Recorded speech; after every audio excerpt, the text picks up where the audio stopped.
Hello मेरे प्यारे बच्चों। तो चलिए आज हम शुरुआत करते हैं आप सभी के सामने जो पेपर आज आपका हाई स्कूल का चित्रकला का जो पेपर हुआ था उसके सॉल्यूशन की। तो सॉल्यूशन देखिए, पेपर कोड आपका 830 CX रहने वाला है। तो हम इसके सॉल्यूशन को देने वाले हैं, आपको एक एक क्वेश्चन को समझाने वाला हूं। आपके क्वेश्चन कितने सही हैं कितने गलत हैं कमेंट जरूर करना। तो चलिए पहले हम इसके हिंट्स को समझ लेते हैं। देखिए क्योंकि कुछ यहाँ बारीकी चीज दी है जो कुछ बच्चों के समझ में नहीं आती, तो उसको मैं यहाँ डिक्लेयर कर देता हूँ, क्लियर कर देता हूँ। ये रहा मुख्य पृष्ठ तथा इसमें रखे प्रत्येक उत्तर पत्र के दाहिने कोने पर अपना अनुमान अंकों तथा शब्दों में साफ साफ लिखिए। चलिए ये तो हिंट्स हो गई। अब पेपर में किस तरीके से बटा हुआ है ये यहाँ कह रहा है। प्रश्न पत्र अ, ब और स 3 खंडों में विभक्त है। तीनों खंडों को हल करना अनिवार्य है, यानी कि पेपर जो है 3 खंडों में विभक्त है, आपको तीनों खंड करने हैं। क्लियर। अगर आगे देखता हूँ, अगर खंड ए में आलेखन कला तथा प्राविधिक कला के प्रत्येक के 20 बहुविकल्प प्रश्न है, यानी कि खंड ए में आलेखन और विविध कला के प्रत्येक 20 हैं, जिनमें से किसी एक आलेखन कला या प्राविधिक कला के 20 बहुविकल्प प्रश्नों के उत्तर OMR उत्तर पत्रक पर नीले या काले पॉइंट पेन से सही विकल्प वाले गोले को पूर्ण रूप से काला कर चिन्हित कीजिए। यानी कि आपको या तो आलेखन वाले करना है या प्राविधिक कला वाला करना है, उसमें से आपको 20 ऑब्जेक्टिव करने हैं। अब आपने कौन से करे हैं ये कमेंट्स करके जरूर बताएं। क्लियर। चलिए वो तो आगे ज्यादा कुछ नहीं है, आगे है अगला। अगर अगले हिंट्स की बात करें, खंड ब के प्राकृतिक दृश्य चित्रक या आलेखन या प्राविधिक में से किसी एक का चित्रण खंड करना है। देखिए खंड ब में थे आपको क्या प्राकृतिक दृश्य या आलेखन या प्राधिकरण में से केवल एक को ही करना है। कभी आप तीनों को लपेट दो ऐसा नहीं होता प्यारे बच्चों, इस बात का ध्यान रखना। अब खंड स की बात करूं, खंड स में स्मृति चिन्ह के प्रश्न दिए गए हैं। क्लियर। चलिए ये तो रहा क्वेश्चन, क्योंकि कुछ बच्चे ही घूम जाते हैं, कभी कभी ऐसा होता है बच्चों समझ में नहीं आता एग्जाम में, और एग्जाम में जाके हम सारे करने शुरू कर देते हैं। बस मैंने इसको इसलिए डिस्कस करा है। अब हम एक एक क्वेश्चन की शुरुआत करते हैं। चलिए खंड ए की बात कर लेते हैं। आलेखन कला, आपने आलेखन करा है, दूसरा करा, आप कमेंट जरूर करें। तो चलिए जिस बच्चों ने आलेखन करा है उसके लिए मैं डिस्कस कर देता हूं। अगर मैं इसमें कह रहा हूँ द्वितीयक रंग कितने प्रकार के होते हैं, तो आपके ऑप्शन सामने ये रहे 7, 9, 5, 6। तो इसमें अगर ऑप्शन की बात करें तो इसमें राइट ऑप्शन होगा पहले का डी, यानी कि 6 आपके करेक्ट आंसर हो जाएगा। समझ में आ गई। अगले निम्नलिखित में द्वितीय रंग कौन सा है, तो इसमें लाल, पीला, नारंगी या नीला। तो इसमें से अगर मैं बात करूं तो प्यारे बच्चों दूसरे का इसमें राइट आंसर हो जाएगा बी, यानी कि नारंगी, इसका करेक्ट आंसर हो जाएगा। अगले क्वेश्चन की बात करता हूं मैं, क्वेश्चन नंबर 3। ये कह रहा किस नंबर की पेंसिल से खींची लाइन डार्क होती है, यानी कि किस नंबर की पेंसिल को खींचने से लाइन जो हमारी डार्क हो जाती है। तो तीसरे का राइट आंसर होगा 2B, यानी कि 2B सही है, ब्लैक। क्लियर। चलिए अगले क्वेश्चन की बात करूं मैं, निम्नलिखित में प्राथमिक रंग कौन सा है, तो कौन सा है, हरा, नारंगी, लाल या बैंगनी। तो बताइए आपने उस ऑप्शन कौन सा लगाया, कमेंट्स करके जरूर बताएं। अगर मैं चौथे की बात करूं तो चौथे का इसका बी, यानी कि लाल आपका आंसर हो जाएगा।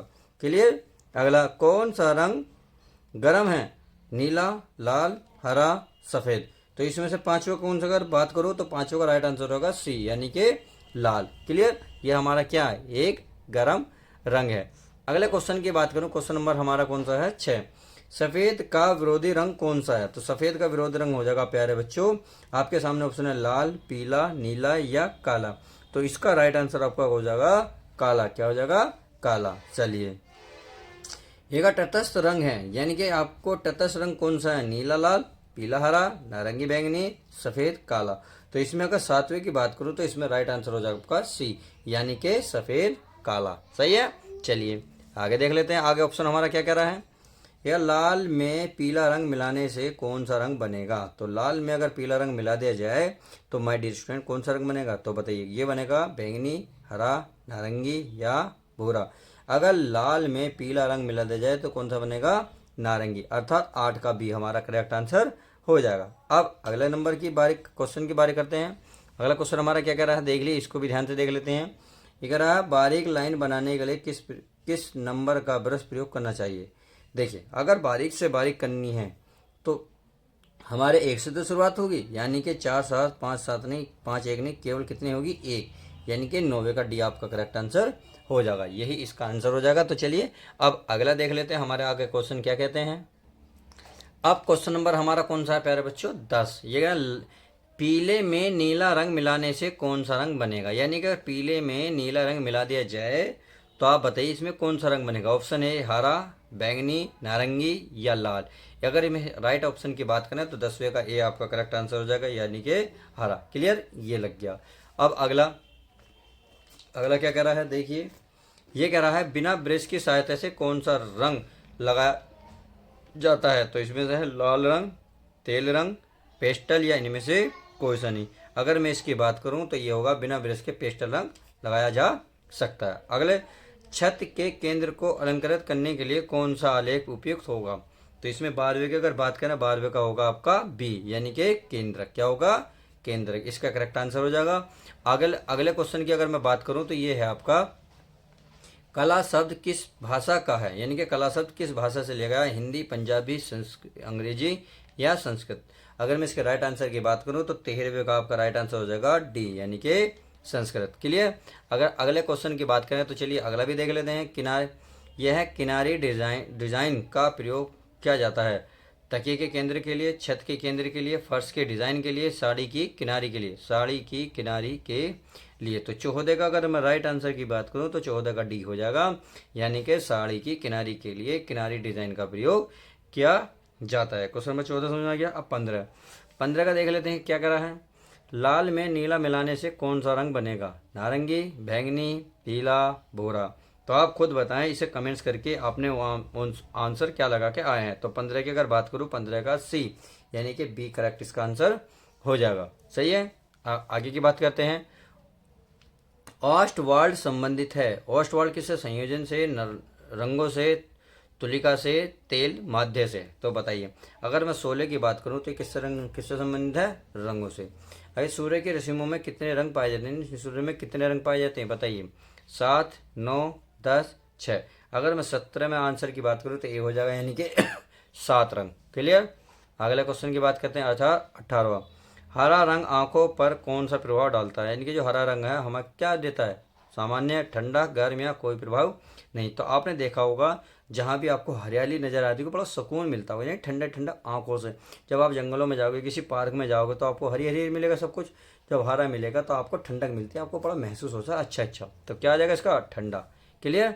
अगले क्वेश्चन की बात करें तो मुख्य रंग कितने होते हैं। तो अगर मुख्य रंग की बात करें तो बताइए मुख्य रंग कौन कितने प्रकार के होते हैं, कितने होते हैं, 3। चलिए अगले, किस नंबर की पेंसिल खींची लाइन हल्की होती है। तो इसको तो मैं पहले बता चुका हूँ, शायद नहीं, अभी दूसरी पहली बार आया। किस नंबर की पेंसिल से खींची लाइन हल्की होती है। तो बताइए कौन सी वो पेंसिल है जिससे हमारी जो लाइन है हल्की होती है, 2B, HB, H या 2H। तो ये हो जाएगी 2H, इसका फाइनल आंसर हो जाएगा। तो कितने बच्चों का करेक्ट आया है प्लीज़ कमेंट्स करके जरूर बताएं। सही है। अब चलिए आगे देख लेते हैं। देखिए अब कुछ बच्चे ऐसा हो सकता है कुछ बच्चे इसे कर का आए, तो चलिए इसको भी हम अच्छे से डिस्कस कर लेते हैं। ये करा निम्नलिखित प्रत्येक बहुविकल्प प्रश्न के 4 विकल्प में से कोई एक उत्तर चुनिए और इसे क्रम में अपनी OR शीट पर चिन्ह कीजिए। संपूर्ण कोण होता है, यानी कि संपूर्ण कोण कितना होता है, सपोज सभी को पता है। संपूर्ण कोण की बात करते हैं 360 का होता है, ये तो आसान सा है। आगे है समबाहु त्रिभुज का प्रत्येक कोण क्या होता है। समबाहु त्रिभुज यानी कि जिसके प्रत्येक क्या हो, भुजाएं बराबर हो, जो प्रत्येक भुजा बराबर होती हैं। तो अगर भुजा त्रिभुज में कितनी होती हैं, 3, और टोटल कितने कोण होते हैं, 180। तो इससे दाएंगे 60, यानी कि प्रत्येक कोण कितना बनेगा, 60 का, अर्थात दूसरे का हमारा डी करेक्ट हो जाएगा। सही है। अगर मैं अगले क्वेश्चन की बात है, 180 डिग्री के कोण को क्या कहते हैं बताइए, अधिक कोण, समबाहु कोण या सरल कोण, इनमें से कोई सा नहीं। अगर तीसरे की बात करें तो उसे कहते हैं प्यारे बच्चों सरल कोण। अगले क्वेश्चन में अगर बात करता हूं इनमें से कौन सा आकार त्रिभुजाकार है, तो बताइए कौन सा आकार त्रिभुजाकार है, तो हमारा बी करेक्ट हो जाएगा। झंडे को लगाने के लिए झंडा कितने अंश के कोण पर लगाना चाहिए। तो आपने देखा होगा जमीन पर झंडा सीधा सीधा लगाया जाता है, यानी कि 90 डिग्री के कोण पर। क्लियर। अब 1 मीटर में कितने डेसीमीटर होते हैं, 1 मीटर में कितने डेसीमीटर होते हैं बताइए, 40, 10, 20, 50। तो इसका राइट आंसर की अगर बात करूँ तो होता है सी। 1 मीटर में कितने सेंटीमीटर तय होते हैं आपके, कितने, 100 सेंटीमीटर। सही है, आसान से हैं। आगे है, यदि एक अर्धवृत्त में एक कोण 90 डिग्री का है तो दूसरा कोण कितने डिग्री का होगा। यानी कि एक वृत्त में 90 डिग्री का कोण है तो दूसरे में कितना होगा बताइए 18 का, यानी कि सॉरी 8वें का कौन सा होगा, डी हो जाएगा। अगर समकोण कितने अंश का होता है, समकोण तो 90 का होता है, ये तो सभी को पता है, इसमें तो कोई बड़ी बात नहीं है। चलिए, वृत्त का आकार कैसा होता है, आपने वृत्त देखा होगा, वृत्त होता है बिल्कुल गोल, यानी कि ये वाला बी, 10वें का आपका बी। अगर आए इनमें से कौन सा आकार आयताकार है, आयताकार कौन सा हो जाएगा, ये हो जाएगा आपका क्या हो जाएगा, डी। ये तो आपका वर्ग के रूप में है, क्लियर। ये वृत्त है, ये आपका त्रिभुज है, समझ में आ गया। अगर क्वेश्चन की बात करें, किस नंबर की पेंसिल से डार्क लाइन बनती है, तो बताइए 12वें का अगर मैं बात करूं तो इसमें आएगा बी आंसर 2B, करेक्ट। अब नेक्स्ट देखते हैं। अगला है वर्ग का प्रत्येक कोण कितने अंश का होता है, यानी कि वर्ग होता है, वर्ग के जो प्रत्येक कोण होता है प्यारे बच्चों 90 डिग्री का होता है। कितने का होता है, 90 डिग्री, अर्थात 13 का हो जाएगा बी। यदि एक वृत्त में एक कोण 120 डिग्री का तो दूसरा कोण कितने डिग्री का होगा, तो बताइए। भी एक वृत्त है, यानी कि पूरा 360 का होता है, 360 में एक कोण 120 का दे रखा, तो एक 360 में जब 120 घटाओगे तो 240 आएगा, यही आपका करेक्ट आंसर हो जाएगा। अगर अगला क्वेश्चन, अगर 60 डिग्री के कोण में एक कोण 30 डिग्री का तो दूसरा कोण क्या होगा, यानी कि टोटल 60 डिग्री है, एक दे रखा 60, तो 60 ही तो बचा, यानी कि इसका सी करेक्ट हो जाएगा। रेखा किसे कहते हैं, तो 3 बिंदु के बीच की दूरी सीधी रेखा है, 2 बिंदु के बीच की दूरी, 2 बिंदु के बीच की दूरी को एक रेखा कहते हैं।